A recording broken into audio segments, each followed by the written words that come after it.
There's something much worse than a Wendigo.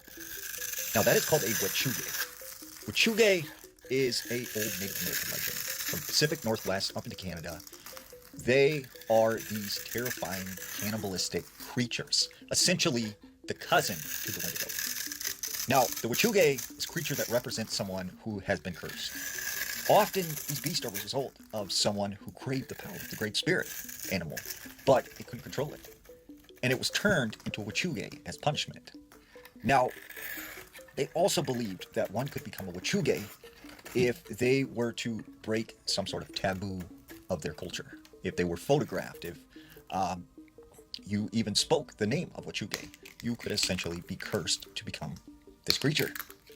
Now, this story comes from the 1800s in the Pacific Northwest. There were these four loggers, and they happened to find themselves caught in the middle of this horrible snowstorm. So they managed to find this old abandoned cabin, and they took refuge inside. So they build a fire and they get some soup going, and they sit around and they eat. Well, they could hear the winds howling and hitting the house. They could see the snow just coming down outside, and it was just this terrible blizzard. So eventually, they all four go to bed. They lay down and fall asleep. In the middle of the night, one of the men in the group, he wakes up, and when he looks over, he notices the front door is open. And he could see the wind blowing the trees, and he could see a breeze coming in through the door, moving it. But he couldn't hear it. It was completely quiet. So he gets up and he walks over to the door, and he looks outside, and he can see there's this blizzard going on, but he cannot hear nothing at all. It is completely quiet. So he goes and he wakes up the other guys, and he says, like, hey, there's something going on. Like, I cannot hear anything outside, even though there's this big storm. And all the men, they go to the door. And as well, they couldn't hear anything. It was just completely still and quiet. That's when they started to hear a young girl crying. And as they looked out into the snowstorm outside the cabin, they see a small little figure approach. And as it came closer to the cabin, into the light of the fire, they could see it was a small girl.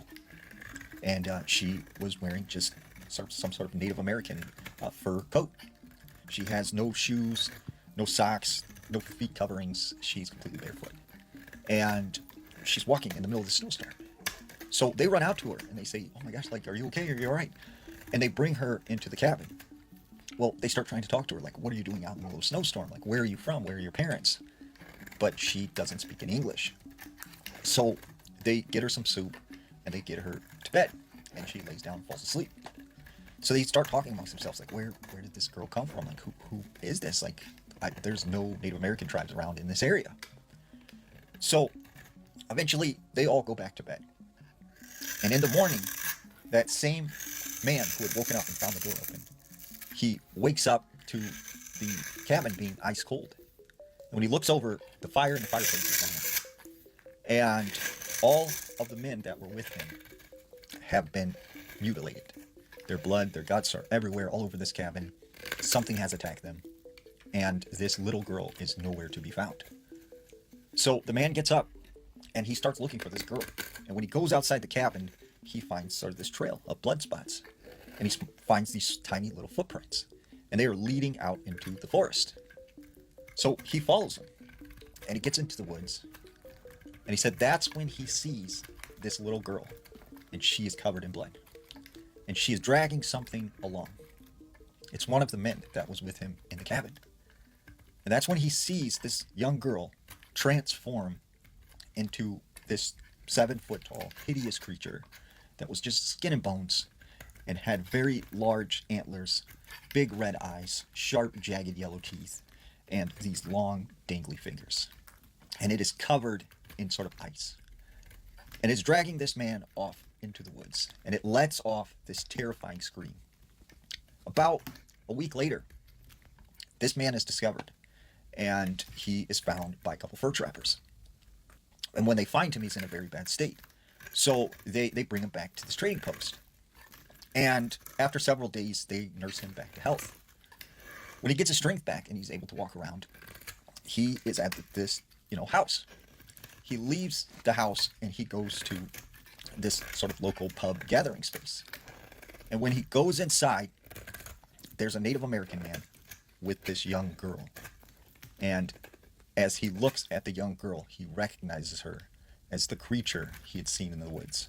Oh my God, you guys, you gotta listen to this story. It's crazy. This man that tells this story said that it was so vivid and distinct that he still can't stop thinking about it years later. He was a vendor in a fish market, and he remembers waking up very early and doing the whole morning routine, getting dressed, going to get tea, all the things. He said he headed out to the docks and he purchased some fish, and then he loaded them up into his cart and he went to get some ice. He even had to haggle for some ice, ended up buying less than fresh fish, and then made his way to his stall at the market. He set up and sold fish all day. He said he talked to friends and smoked nasty cigarettes and ate lunch and haggled with customers.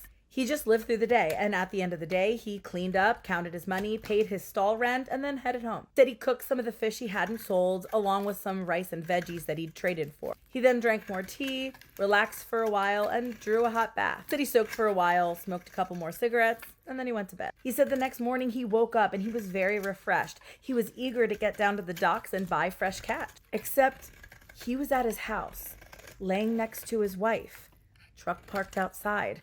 And it was a Saturday, no work. His wife and he were getting ready to go skiing in Oregon, and the car was already packed. So yesterday had to be a dream, right?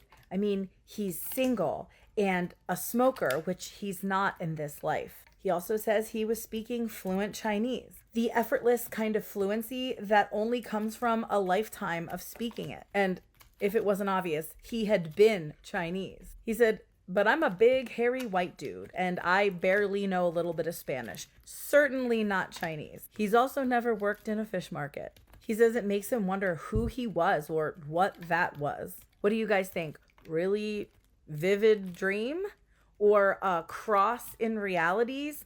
Memory of a past life? It could be so many things. Let me know your thoughts in the comments, and if you haven't done so already, follow for more creepy story time. The stories that just keep coming from the Appalachian Mountains are crazy, and I've got another one for you. Creepy story time. The story came to me a few days ago. I'm not sure if they want to remain anonymous, so I'm just going to keep it that way. They said this happened to them when they were about 16 years old in 2010. They said it was just a regular day like any other, and around evening time after dinner, their mom asked them to drive their brother to a friend's house. It was about 10 minutes away. So they agreed, drove him there, and then headed straight back home. Now, they say, mind you, this is a road that they have driven down for years and years. Many times, and nothing strange has ever happened like this. So they're on a straightaway and they're about to go down a steep hill, and then they see it. He describes it as a creature with pale, ashy gray skin, long limbs, 7 or 8 feet tall with red glowing eyes.